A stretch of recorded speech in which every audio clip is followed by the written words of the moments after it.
through North Dakota with an electric vehicle. The North Dakota DOT has received a nearly $26 million federal grant to help fund the construction of an electric vehicle charger every 50 miles along both I-94 and I-29 by 2026. Phase 1 of this project includes seeking applications from private EV companies for rural areas. Organizers say the federal funds should cover 80% of the project's costs.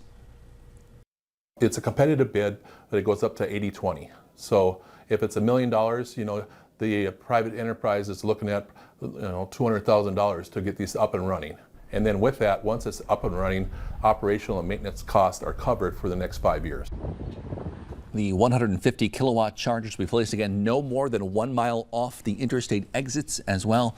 Applications for this rural phase are due August 9th. The battle over ending